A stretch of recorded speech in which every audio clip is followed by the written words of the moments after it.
to the Kent Lapp Podcast. Let's talk about some of the stuff you're coming out with now, though. Yeah. Because you've got a couple of great songs out yourself. Yeah. Which one do you like the most?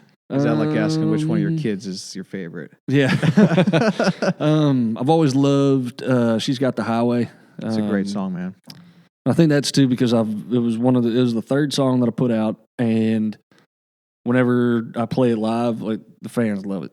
Oh yeah? Yeah. So that was kind of a fan favorite for a while too, since I've been playing live, doing this stuff on my own. So that one's got a special place. What do you think it is about that one that the audience latches on to when you play it live? I think the performance and delivery is like I love singing it and playing it, so I think it really stands out. But also, like, the chorus is cool and it's relatable, especially for women, I think.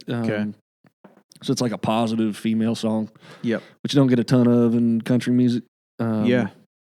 Not that it's all negative, but a lot of it's like, breakup songs or party songs or something. And I wanted that one to be a little more like, hey, there's a lot of women that are traveling all the time and love music and do the same thing that I do all on a daily basis, and wanted to be kind of about them and relatable to them in a positive light. Yes. Like a, strong woman out traveling for work or going to shows or whatever it is, and listening to music and loving music as much as, the guys in the profession do too. Yeah. So, did you find that song latched on with the female audience more than some of your other songs? Yeah, definitely. I see. I think it goes back to that relatable thing too. It's like I've had so many fans that are like, "That's me. Like, I travel for work all the time. Oh, okay. Like, that's my song. Like, I put it on every time I get in the car." And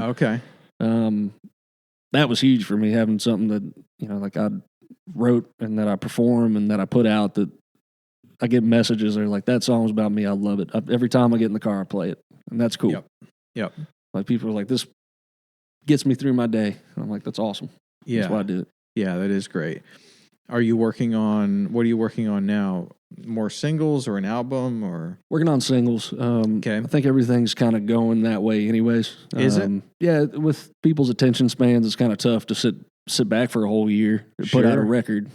Yeah. That's, like 10, 15 songs. Mm-hmm. Because as soon as you get done, like within 2 or 3 months, people are like, "Hey, when you putting out more music?" Yeah. I just worked on this for like 2 years. This is my life's work. What are you talking about? When's more music coming? Like, here it is. Yeah. I so think you see the industry span's going just more different. towards singles. Yeah, it's kind of been driving that way with country music for sure, and then pop okay. music big time. Really? Yeah, just because I go record a song today and have it out tomorrow.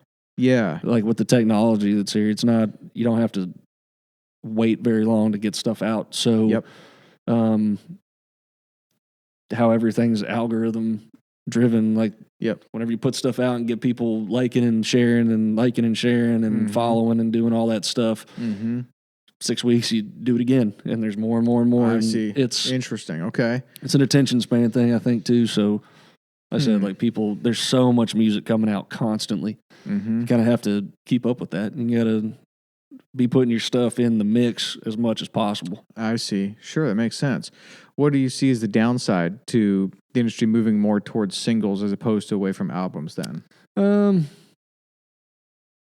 sure there's plenty of downsides with, record sales and that kind of stuff. And, like, I mean, that's like almost non-existent nowadays. Sure.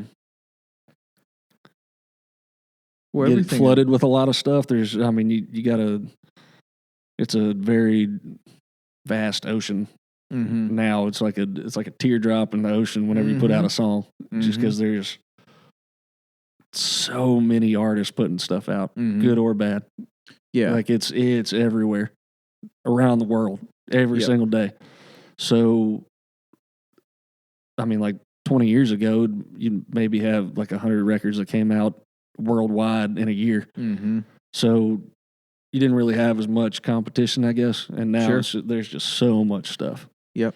It makes sense. Yeah. Well, also now, if you take a year without putting out any new music, that has a real negative effect also on keeping some buzz out there and keeping some momentum and all of that as well, right? Unless you've people kind of lose, unless you've already made it, then everyone just can't wait, for your next album, and they're fine waiting that 10 months or whatever. But people kind of lose interest after a while. So I think a big part of that too is like the upside would be, you know, this young artist coming out like myself and a lot of others that can constantly put out music without having to have like a record label fronting $30,000 every time you go in the studio to press CDs and put record stuff out and do all this. Like, yep. you can kind of allocate your limited funds into different things that will further that instead of totally on creating this record that now you have to also spend additional money promoting.